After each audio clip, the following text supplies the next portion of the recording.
بسم الله الرحمن الرحيم.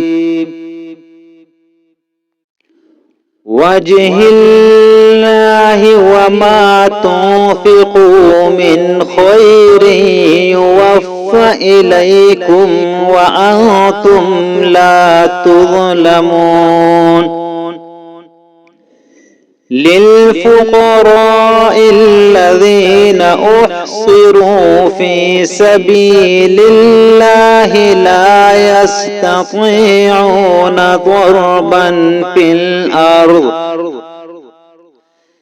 يحسبهم الجاهل أغنياء من التعفف تعرفهم بسيماهم لا يسألون الناس إلحافا وما تنفقوا من خير فإن الله به عليم. الذين ينفقون أموالهم بالليل والنهار سرا وعلانية فلهم أجرهم عند ربهم ولا خوف عليهم ولا هم يحزنون. الذين يأكلون الربا لا يقومون إلا كما يقوم الذي يتخبطه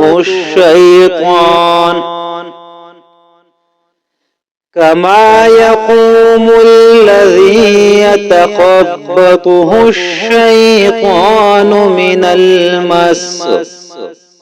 ذلك بأنهم قالوا إنما البيع مثل الربا وأحل الله البيع وحرم الربا.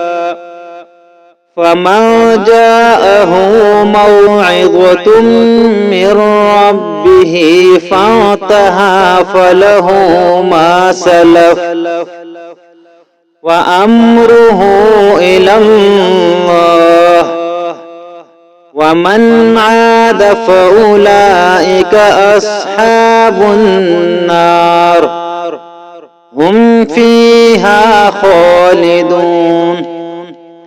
يمحق الله الربا ويربي الصدقات والله لا يحب كل كفار أثيم. إن الذين آمنوا وعملوا الصالحات وأقاموا الصلاة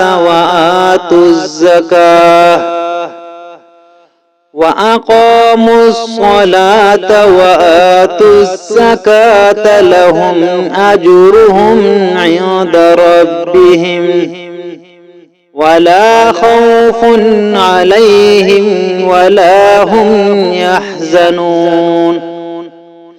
يا أيها الذين آمنوا اتقوا الله وذروا ما بقي من الربا إن كنتم مؤمنين.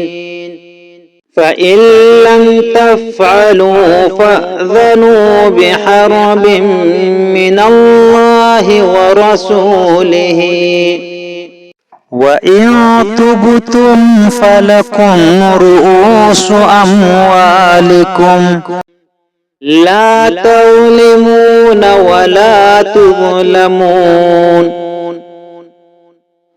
وإن كان ذو عسرة فنظرة إلى ميسرة وأن تصدقوا خير لكم إن كنتم تعلمون.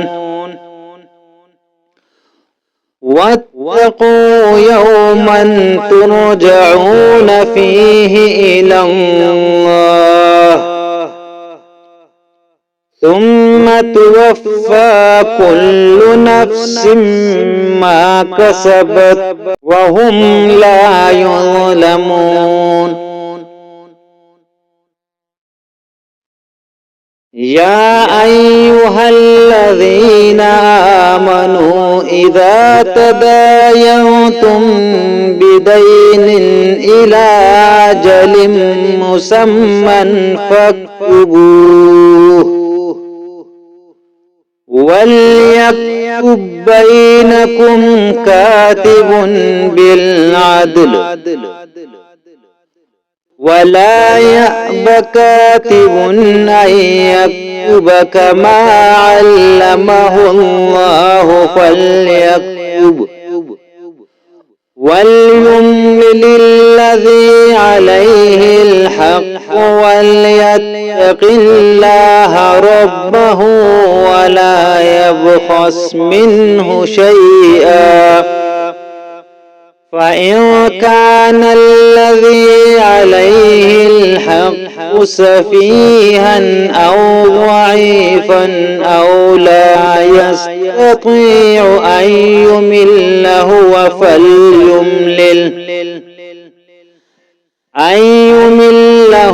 فليملل وليه بالعدل واستشهدوا شهيدين من رجالكم،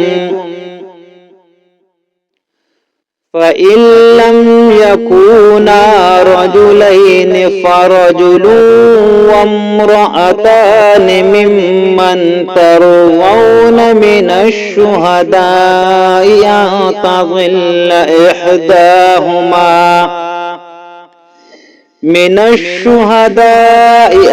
تضل إحداهما فتذكر إحداهما الأخرى، ولا يأبى الشهداء إذا ما دعوا ولا تسأموا أن تكتبوا صغيرا أو كبيرا إلى أجله، ذلكم أقسط عند الله وأقوم للشهادة وأدنى ألا ترتابوا